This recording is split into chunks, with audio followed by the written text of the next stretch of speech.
Chapter 1. The Auction.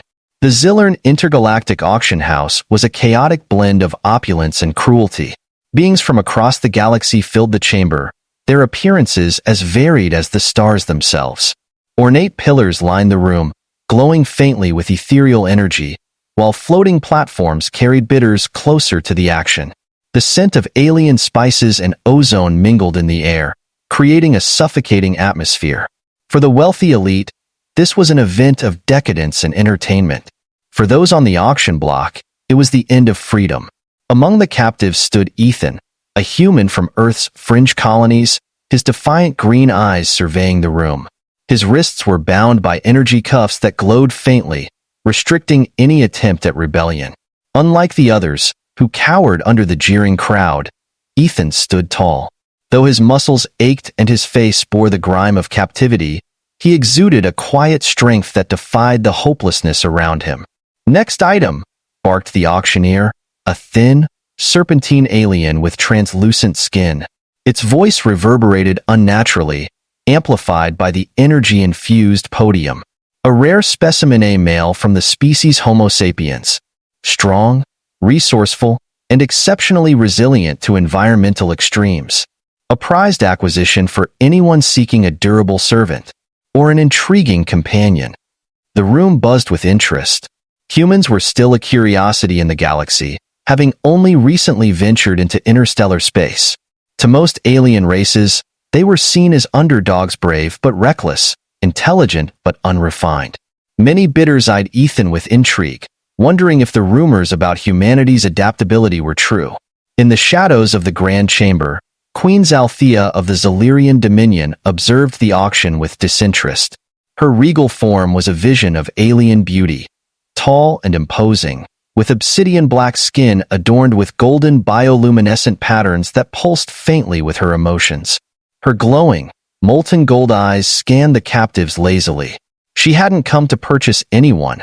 She ruled an empire of thousands of worlds and had no need for slaves. But her advisors had suggested acquiring a servant for her upcoming diplomatic mission, someone who could navigate alien customs without causing offense. It was a practical solution, though one that bored her immensely. When Ethan was shoved forward onto the platform, Zalthea's attention sharpened. Unlike the others, who shuffled forward with heads bowed, this human met the crowd's gaze with a glare that could pierce steel. His expression was one of barely restrained fury, a stark contrast to the resignation she had seen in countless other slaves. "He's defiant," murmured one of her advisors, a wiry Zillerian with emerald-colored skin.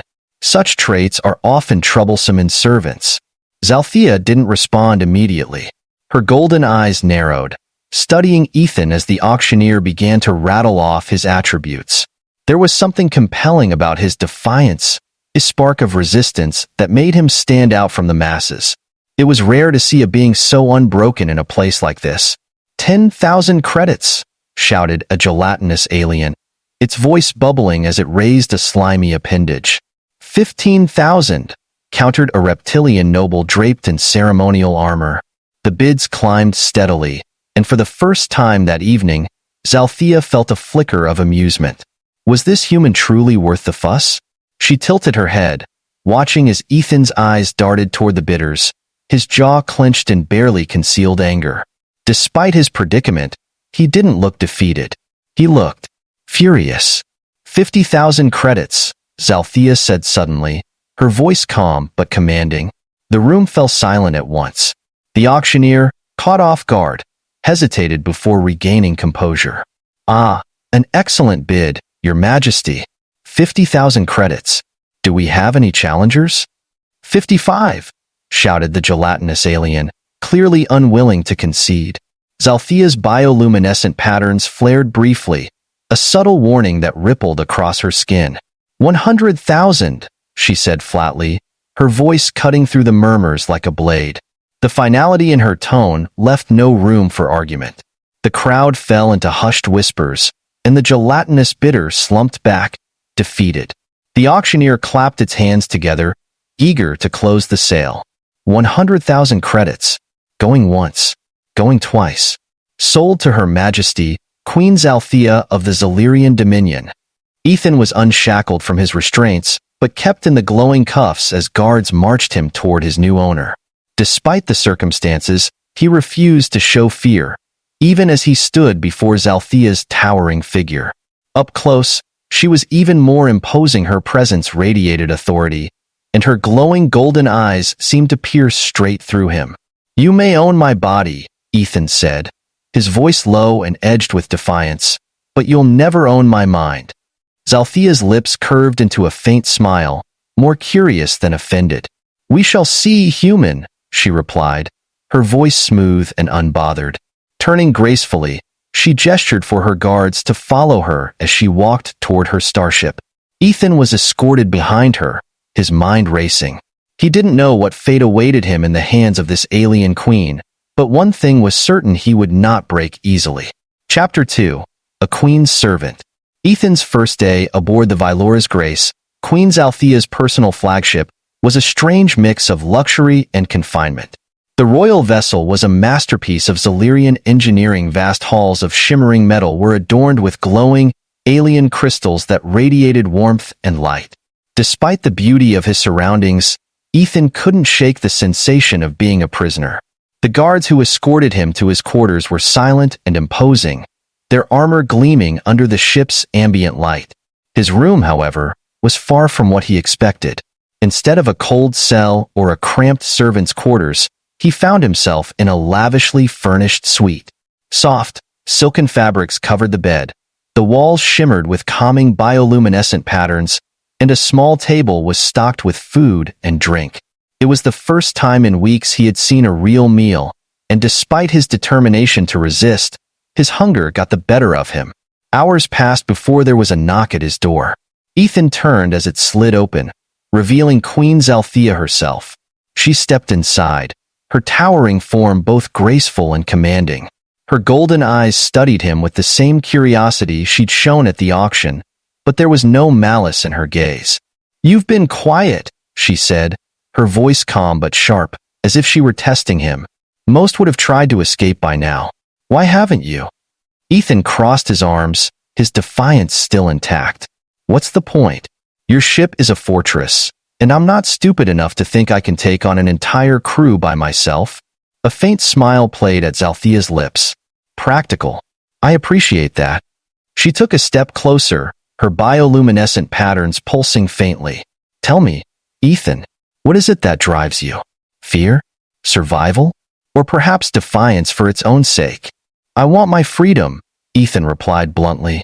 "And I don't care how long it takes, I'll find a way to get it." Zalthea tilted her head, her golden eyes narrowing slightly. "Freedom. Such a fascinating concept for your kind. But tell me this, do you truly think you'll find it by clinging to defiance alone?" Ethan's jaw tightened, but he said nothing. Zalthea smiled faintly, as if she had expected his silence. "No matter," she said, turning toward the door. "Your duties begin tomorrow. You'll serve as my personal assistant during the upcoming negotiations. I suggest you get some rest." "What kind of negotiations?" Ethan asked, his curiosity overriding his caution. Zalthea paused, glancing over her shoulder. "A delicate matter. One that requires someone who can think quickly and adapt to unexpected challenges. Qualities I suspect you possess, despite your stubbornness." With that, she left the room, leaving Ethan alone with his thoughts. He didn't trust her, not yet, but there was something about her demeanor that puzzled him. She didn't act like a tyrant or a conqueror. If anything, she seemed lonely. The next morning, Ethan was escorted to the Queen's chambers. The room was a sprawling command center, filled with holographic displays and intricate maps of star systems. Zalthea stood at the center, her commanding presence evident as she directed her advisors. When she saw Ethan, she gestured for him to join her. "You'll be observing today," she said without preamble. "I want you to pay attention to everything: body language, tone, hidden agendas. Diplomacy is a game of subtleties, and I expect you to learn quickly." Ethan raised an eyebrow. "You bought me to be a servant, and now you want me to be a diplomat?" Zalthea's lips curved into a faint smile. "I bought you because I saw potential. Whether you prove me right or wrong is up to you." As the negotiations began, Ethan watched closely. Representatives from 3 alien factions had gathered to discuss a trade dispute that threatened to escalate into war. Zalthea's skill as a mediator was undeniable. She diffused tensions with a mix of logic and subtle intimidation, her golden eyes flickering with intensity as she spoke. By the end of the session, the factions had reached a tentative agreement. As the representatives departed, Ethan couldn't help but feel a grudging respect for the Queen. She wasn't just a ruler, she was a strategist, a leader who cared deeply for her people. "You're good at this," Ethan admitted as they walked back to her quarters. Zalthea glanced at him, her bioluminescent patterns glowing softly. "I've had centuries of practice, but even the best negotiators need allies they can trust." Ethan frowned. "You think you can trust me?" She stopped, turning to face him. "Not yet, but perhaps in time, you'll see that trust is not a weakness. It's a choice." For the first time, Ethan saw a flicker of vulnerability in her gaze. It was a fleeting moment, but it left him questioning everything he thought he knew about his captor. Chapter 3. Chains of Trust. Life aboard the Vylora's Grace had settled into a strange routine for Ethan. Each day brought new tasks, many of them far removed from the menial labor he had expected when Queen Zalthea purchased him. Instead, he found himself learning the intricacies of Zalirian politics, assisting with logistical challenges, and observing the Queen in action during meetings with her council. It was intellectually demanding work, and despite his initial resistance, he couldn't deny that it was fascinating. Yet, even as the days turned to weeks, Ethan remained wary.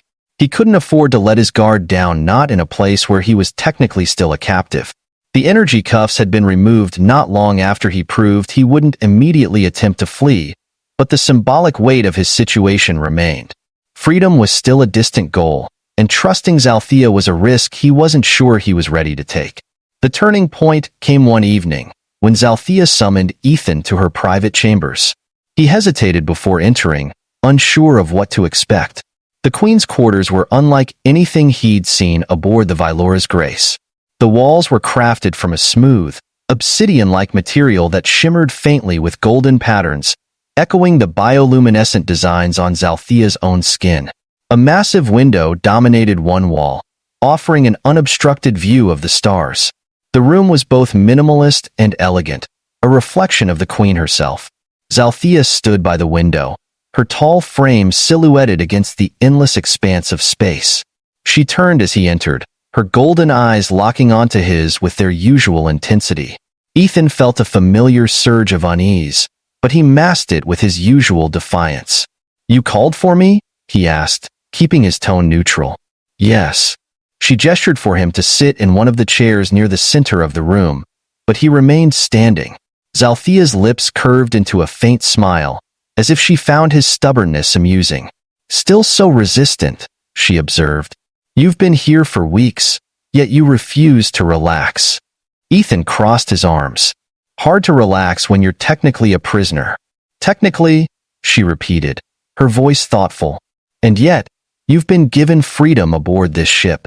You eat at my table, you participate in my meetings, and you've been trusted with tasks that would normally fall to my closest advisors.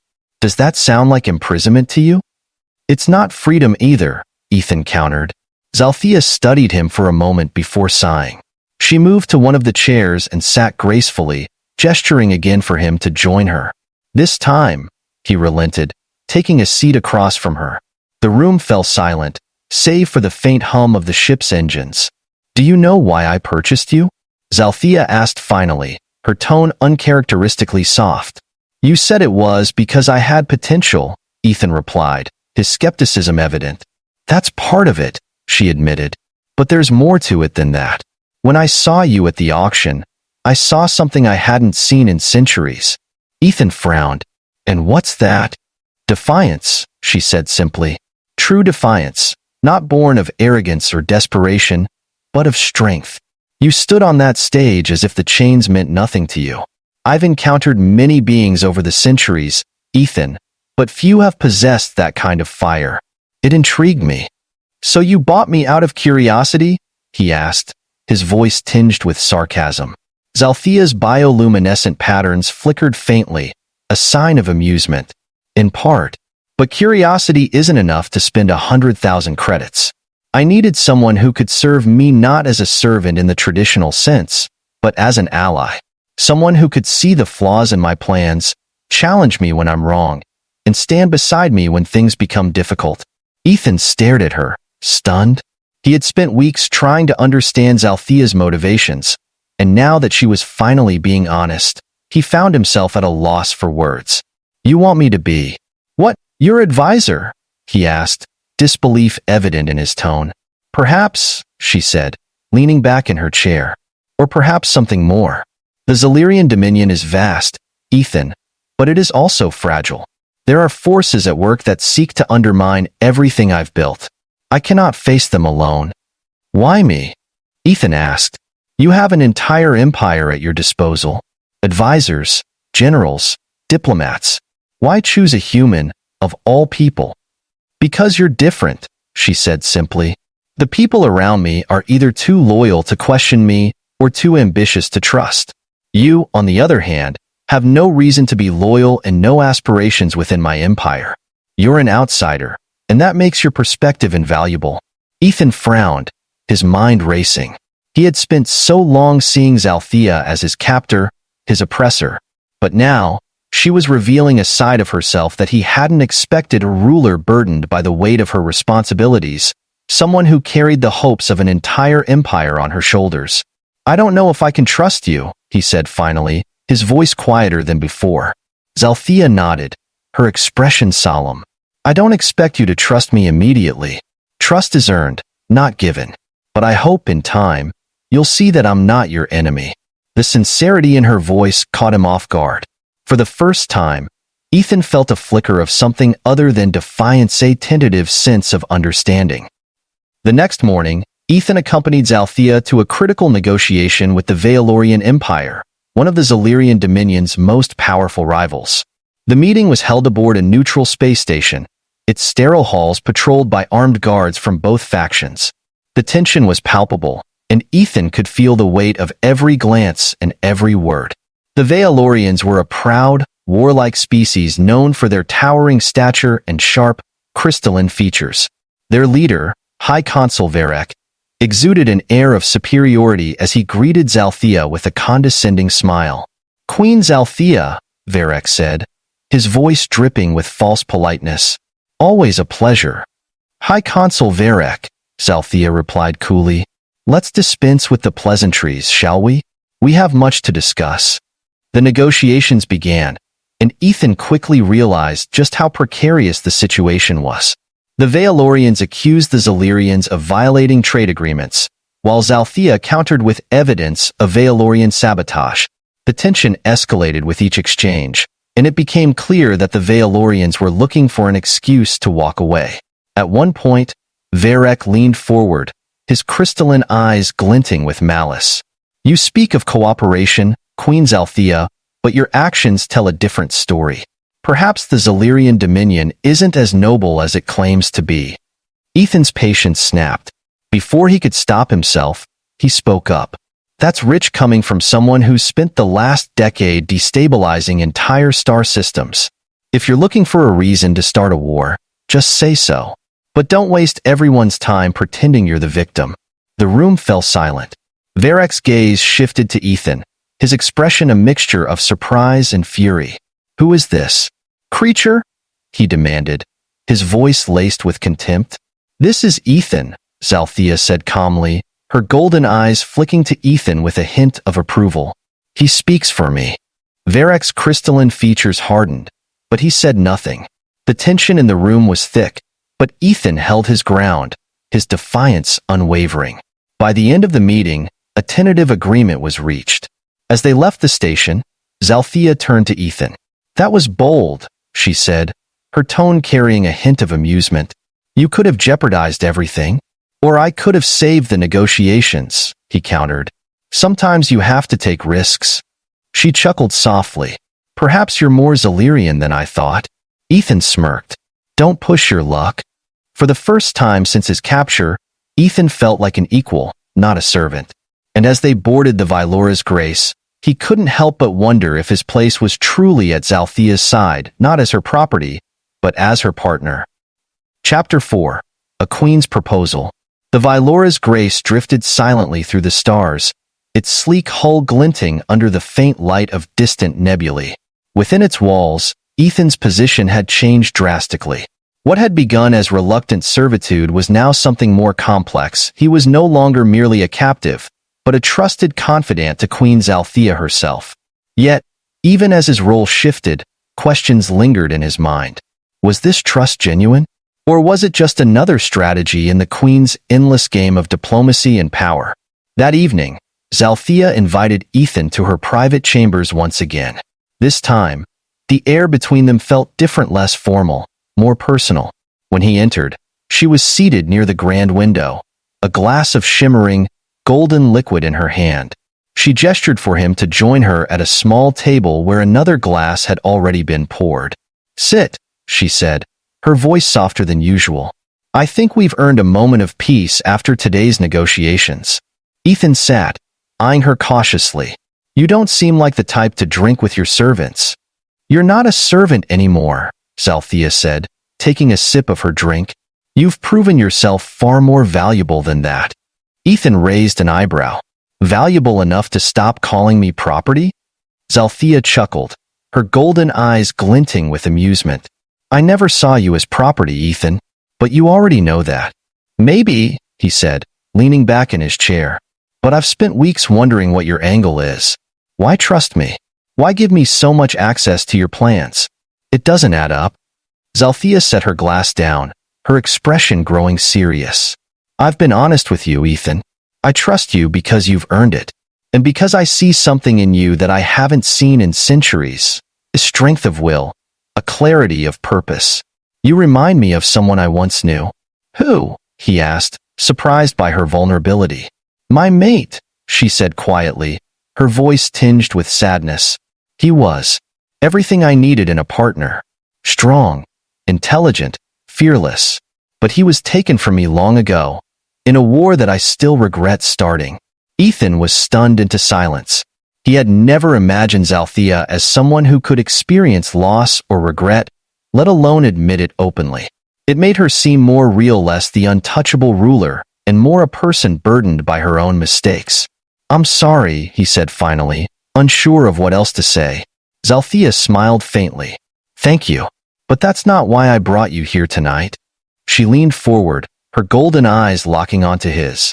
"The summit with the Valorians was a success because of you. You spoke the truth when others would have remained silent. You showed courage and conviction, and you made them listen. That's not something I take lightly." Ethan shrugged. "I just said what needed to be said.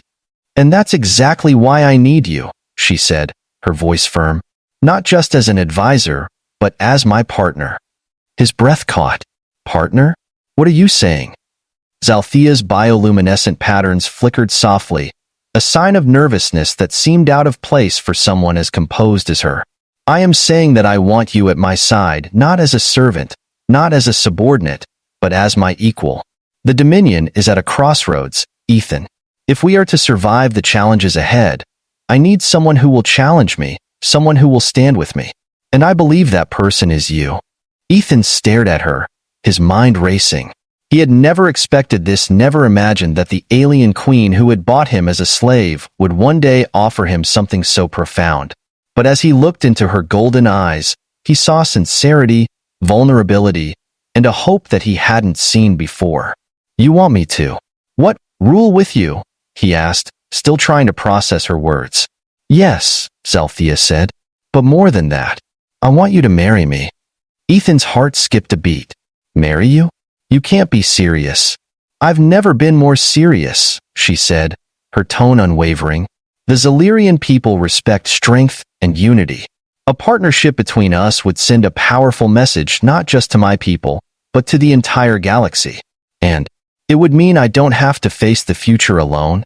He hesitated, the weight of her words pressing down on him. "Zalthea, I don't know if I can do this. I'm human. I don't belong in your world." "You belong at my side," she said, her voice softening. "You've proven that already. And if you're worried about what others will think, let me handle that. All I care about is your answer." Ethan looked away, his thoughts swirling. He thought about everything he had been through since his capture, the anger, the defiance, the unexpected bond that had formed between them. He thought about the way she had trusted him, the way she had seen him as more than just a slave. And he thought about the future, a future where he could truly make a difference, not just for himself, but for an entire empire. Finally, he met her gaze. If I say yes, what happens next? Zalthea smiled, a genuine warmth in her expression. We face the galaxy together, as equals. Ethan took a deep breath, his heart pounding. Then my answer is yes. Zalthea reached across the table, taking his hand in hers. Thank you, Ethan. You won't regret this. For the first time in weeks, Ethan felt a sense of purpose, a sense that he was exactly where he was meant to be. And as he sat beside the Queen, gazing out at the endless stars, he couldn't help but wonder if this was the beginning of something extraordinary. The Vylora's grace glided through the dark void of space, its majestic form illuminated by the faint glow of distant stars and nebulae. Inside the flagship, Ethan paced in his quarters. Zalthea's earlier words echoed in his mind. I want you at my side, not as a servant, but as my equal. The proposition was unfathomable. He had started as her slave, a mere commodity bought and paid for. Yet here she was, not only treating him as an equal but proposing marriage. Marriage to an alien queen. The absurdity of it almost made him laugh, but the sincerity in her voice had stopped him cold. This wasn't a joke, not some ploy to manipulate him further. She truly meant it. Before he could make sense of his racing thoughts, there was a knock at his door. It slid open, revealing one of Zalthea's attendants, a slender Zalirian with emerald bioluminescent patterns crisscrossing her dark skin. She inclined her head respectfully. The Queen requests your presence in her chambers, the attendant said softly. Ethan sighed. He should have known this was coming. Fine, he said, following her out into the grand corridors of the Vylora's grace. When Ethan entered Zalthea's private chambers, he found her standing by the massive window, gazing out at the stars. The golden bioluminescent patterns on her obsidian-black skin glowed faintly, reflecting her contemplative mood. She turned as he approached, her piercing golden eyes locking onto his. I didn't expect an answer immediately, she said, gesturing for him to sit in one of the chairs near a low table. But I wanted to give you the chance to discuss any reservations you might have. Ethan hesitated, but took the offered seat. He looked at her carefully, trying to find any hint of deception. There was none, only calm sincerity. I don't get it, he admitted. You're a queen. You could have anyone you want. Why me? Why a human, of all people? Zalthea settled into the chair opposite him, her movements graceful yet deliberate. Because you're not like anyone else, Ethan. The people in my court are predictable, loyal to a fault, but blind to my flaws. You, on the other hand, challenge me. You see things differently, and that perspective has already proven invaluable. That's not enough reason to marry someone, he pointed out. You're right, she said, nodding. But there's more. I've ruled for centuries, Ethan. I've faced wars, betrayals, and countless challenges. And through it all, I've been alone. My advisors follow my orders, my people revere me, but no one truly stands beside me. Until now. Ethan leaned back in his chair, her words sinking in. He couldn't deny the bond that had formed between them over the past weeks. What had begun as animosity had transformed into something more complicated: mutual respect, trust, even friendship. But marriage? That was something entirely different. I'm just a man, he said finally. I don't know anything about ruling an empire. You're more than just a man, Zalthea said, her golden eyes softening. You've faced impossible odds and refused to back down. You've shown courage and integrity, even when you had every reason to give up. Those qualities are rare, Ethan, and they're exactly what I need in a partner. Her words struck a chord in him, but he still wasn't sure. This isn't just about me, though, is it? He asked. This is about your people. Zalthea's bioluminescent patterns pulsed faintly, a sign of her unease. You're right, she admitted. The Dominion is at a crossroads. The Valorian summit was only the beginning. There are factions within my empire that would use any sign of weakness to seize power. A partnership between us would send a powerful message that the Zilirian Dominion is strong, united, and willing to forge alliances with even the most unlikely allies. Ethan frowned. So this is political. In part, she said, but not entirely. If this were just about politics, I could have chosen someone else. Someone from my own court, or another noble house. But I didn't, Ethan. I chose you because I believe in you not just as an ally, but as someone who could truly understand what it means to bear the weight of responsibility. He stared at her, his mind racing. He wanted to argue, to push back, but a part of him couldn't deny the truth in her words. He had spent his life fighting for survival, pushing himself to endure against all odds. And now, Zalthea was offering him something he had never considered. A chance to make a difference, not just for himself, but for an entire empire. I don't know if I'm ready for this, he said finally, his voice quiet. No one ever is, Zalthea said gently. But I believe in you, Ethan, and I will do everything in my power to help you succeed. Her sincerity was disarming, and for the first time, Ethan felt a flicker of hope. Perhaps this wasn't just a ploy or a trap. Perhaps Zalthea truly meant what she said. He took a deep breath, meeting her gaze. If I say yes, what happens next? Zalthea's lips curved into a faint smile. Then we faced the galaxy together. The announcement of their partnership sent shockwaves through the Dominion. News spread rapidly, and reactions were mixed. Many Zilirians were skeptical of a human taking such a prominent role, while others saw it as a bold move that could strengthen the Dominion's position on the galactic stage. Ethan found himself thrust into the spotlight, navigating the complexities of Zilirian politics under Zalthea's guidance. At first, the challenges were overwhelming. The court was filled with nobles who viewed him as an outsider, a threat to their carefully maintained hierarchy. But as Ethan worked alongside Zalthea, he began to earn their respect. His straightforward approach and willingness to speak the truth traits that had once made him a captive now made him a valuable asset. Zalthea, for her part, proved to be an unwavering ally. She defended him against detractors, supported his decisions, and shared her wisdom with a patience that surprised him. Together, they navigated the treacherous waters of interstellar diplomacy, forging alliances and averting conflicts that could